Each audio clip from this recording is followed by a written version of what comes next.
Range is normally biggest minus smallest, correct? The biggest in a frequency minus the smallest in a frequency. Yes, but for now, remember, I'm not given the data. I'm not given like the interval data. But for now, I'm given the numbers, right? I'm given like the numbers, this kind of data. Like for example, in question one, right? They say determine the range of the following data. So they gave me the range, which is 7, 43, 21, 18, 56, 19, 20, 123, and 15 and 68. Okay. Based on that, how can you calculate the range? Wouldn't you, because they're giving you the numbers, wouldn't you just go 68 minus 7? Or am I incorrect? Okay. So for you to calculate the range is equal to this the biggest number, okay, minus the smaller or the smallest small number. And you have to note that. Which number is the biggest here? It's 6. Are you sure? Sorry. It's 100 it's 123. Sorry, 123. And then the smallest number we have in that frequency there is 7. So we're going to go 123 minus 7. That Okay. will give So us. so before we do that, there's one thing that I want you to be careful with. I want you to always start by arranging your data, right? Oh, yes. Start by arranging your data in a ascending order, right? Yeah, biggest to smallest to biggest. Yes. Smallest to biggest. Let's start with that. So let's start by arranging the data first. So how can you arrange the data? So we're going to start with 7, 7, then 15, 15, 18, 18, 20. Wait, no. 19, 21. 19, 21. Then after that, we go 43, 43, 56, 56, 56, 68, 68, and then 8, and then we go 123. 123, right? So this would just be that this would make life much easier for you. Okay, you just have when you before you do that, you have to confirm if everything is fine.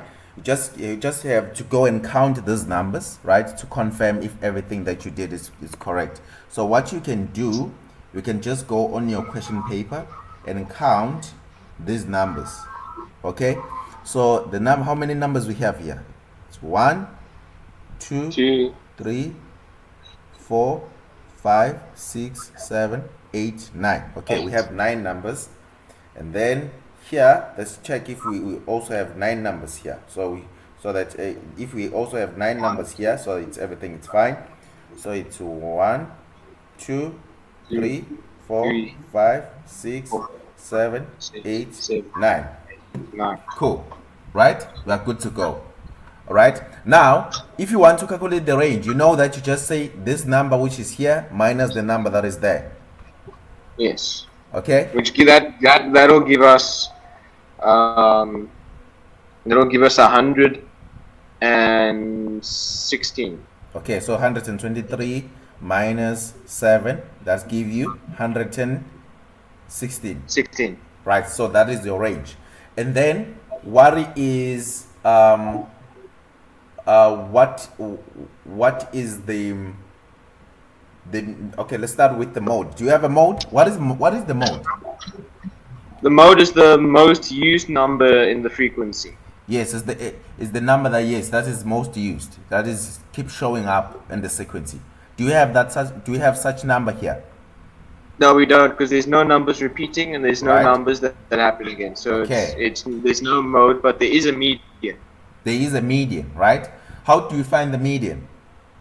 You count, well, here's an odd number, so we just go 1, 2, 3, 4, and then number 5 is 21. So because we have an odd number, number 5 will be 21, will be our middle number, and therefore 21 is our median. Because Okay. it's our little middle number. Right, Okay. incorrect or correct? Yes, that's fine. But I wanted to teach you the trick, right? The trick for you to do that. There's a formula that I would give you, right? The one that you can use if you are given such data like this. That is. Well, that is- if you have, I just want to ask. I learned that if you have um, a number that is divisible by 2, Mhm. I forgot. You have two medians. You plus the medians together and you divide that by 2, and then it'll give you the average median, and then you use that instead. Yes. Okay. Or you can use this formula. You can use the position. You can calculate the position of your mean, right? Of your median, okay? Because you know that the median is 50% of the data, okay? Since you know that the median is 50% of the data, so 50% divided by 100, that is 1 over 2, okay? So you can simply say 1 over 2 times n plus 1, right? So if you are doing this, what is n? N is the number, is the total number of the data that is given here, right? So we have 9 numbers, okay? Since we have 9 numbers, we can just go ahead and plug in here. So we can say, okay, to calculate the position, by the way, I want this to be clear. What we are going to calculate here is the position,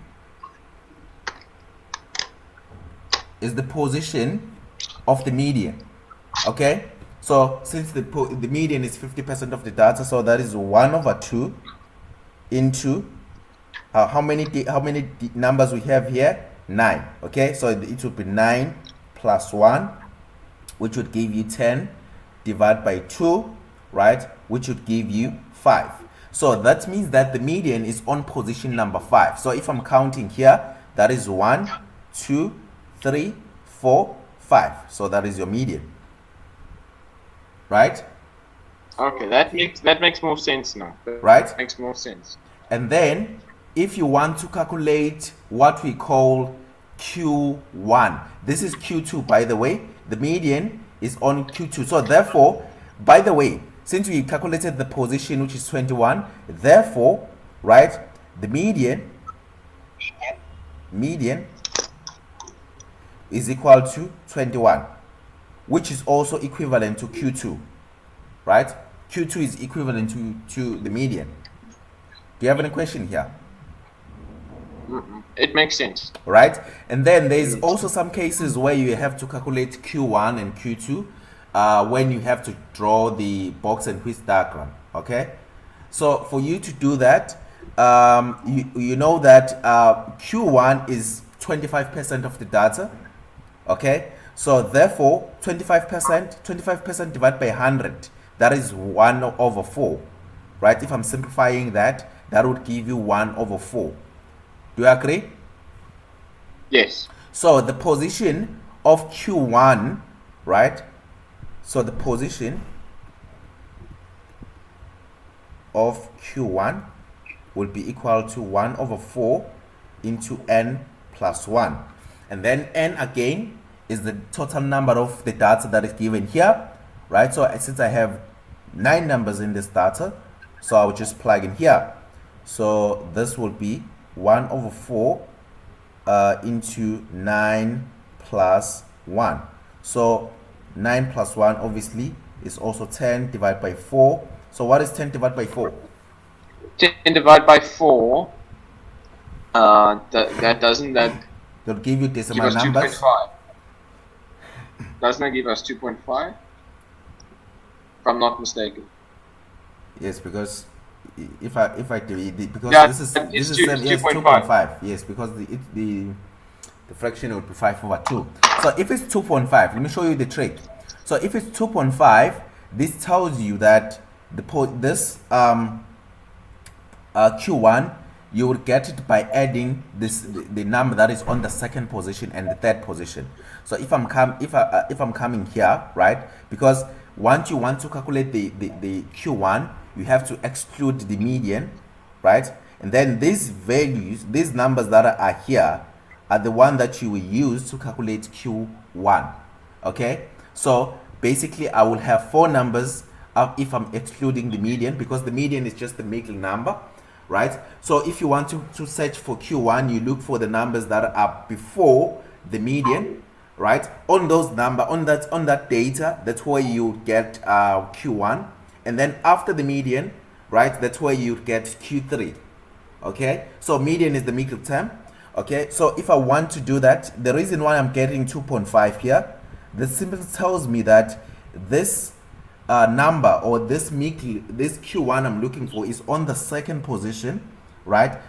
And the position follow that. So which is when I'm adding, by the way, when you're seeing the decimal in the position, that tells you you'll always add the two numbers. So that tells me that I will add the second position and I will add the third position, and I will divide it by 2 to get the Q1, right? So Q1 will be the second position, which is 15 plus 18 divided by 2. So it will be 15 plus 18 divided by 2. What is that? 15 plus 18. 15 plus 18 divided by 2. It's 33 divided by 2. Well, that gives us 16.5. 16.5. Okay? So that is the median. Sorry, Yeah. this is your Q1. All right? Yeah. So that is your Q1. Okay, now we are done with this part. And then now the next part, we have to calculate Q3, because we already got Q2. Q2 is equivalent to the median. All right? So now we have to calculate Q3. And Q3 is 75% of the data. Okay? Since Q3 is 75% of the data, if I'm saying 75 divided by 100, and then I'm dividing that by 5, I'll be getting, I think, 3/4. Is that the case? It should be.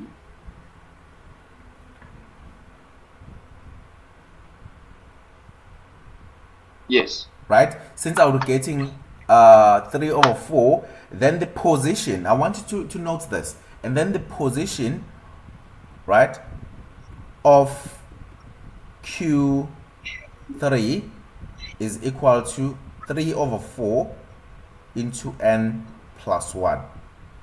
Okay, and then this will be 3/4 into 9, because we have 9 numbers, items in this data. So it's 9 plus 1, and then that would give you 10 times, obviously this would be 10, so 10 times 3, that would be 30 divided by 4. So what is 30 divided by 4? 30 divided by 4. So basically it would be It's 15 divided by 2. That's 7.5. 7.5, yes, 7.5.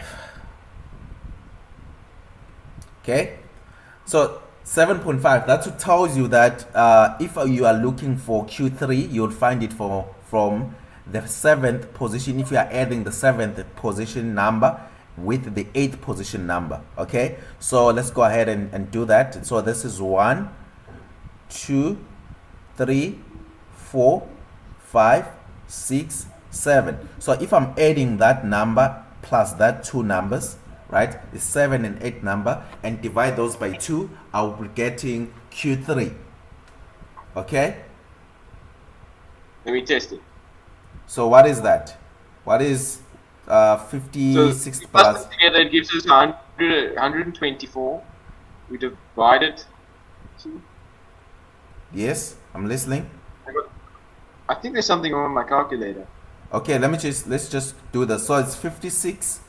It's what? It's 56 plus 68. So 56 Plus 68 is 124. 56 120.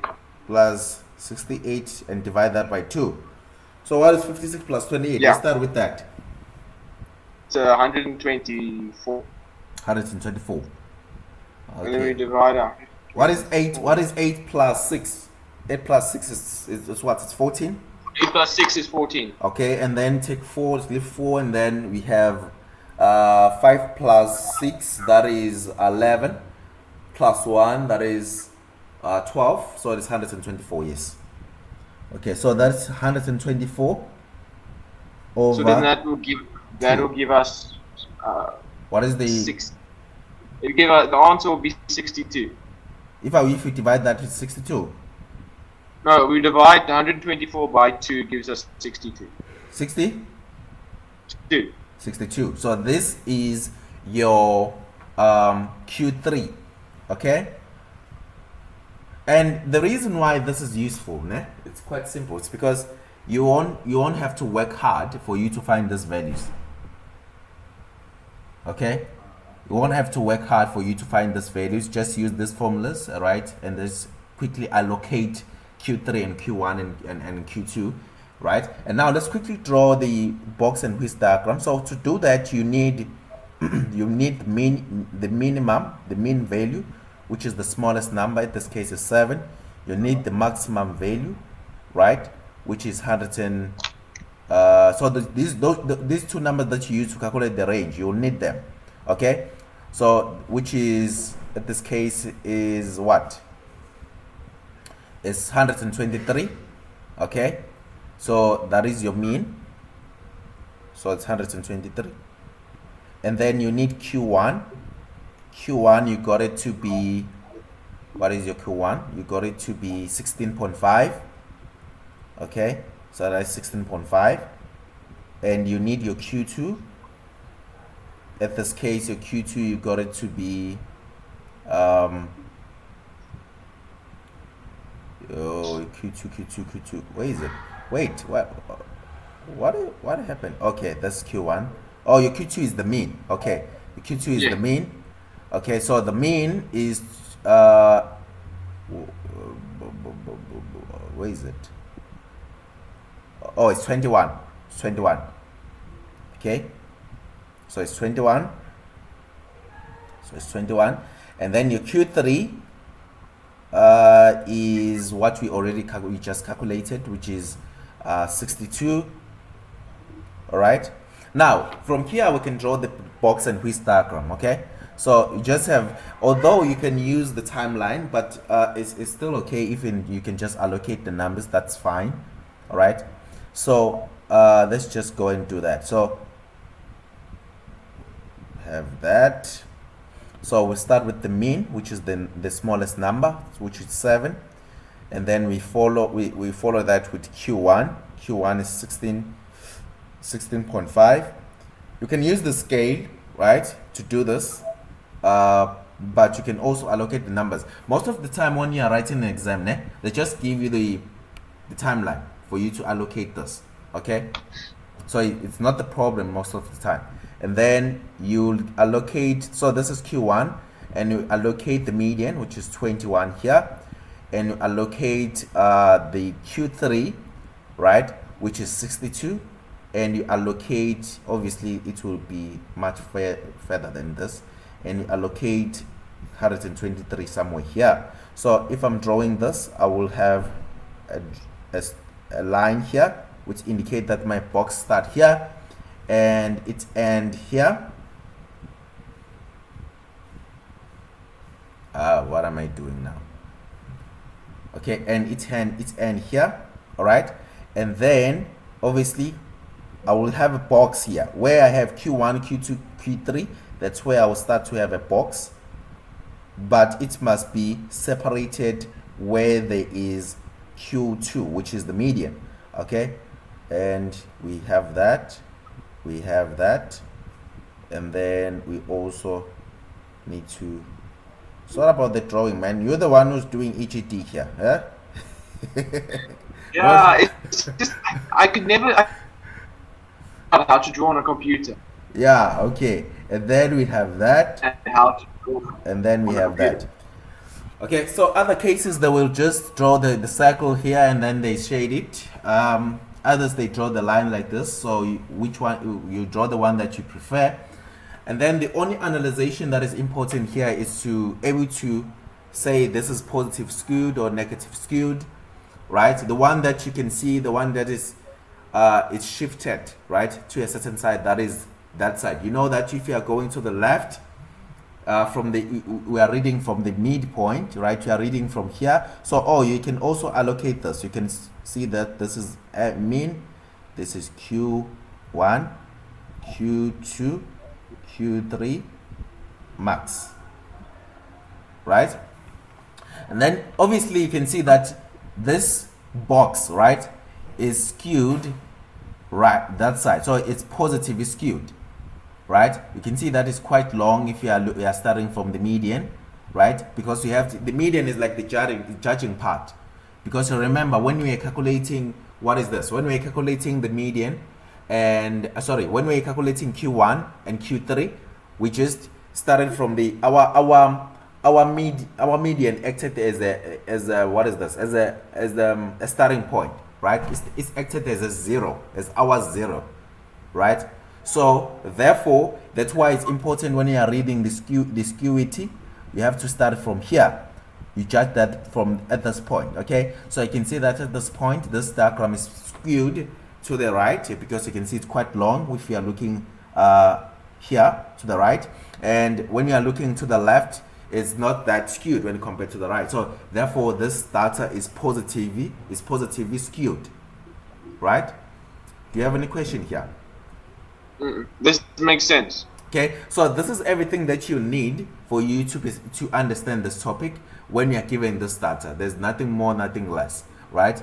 Before we go to the interval part, I want to make sure that you understand this, okay?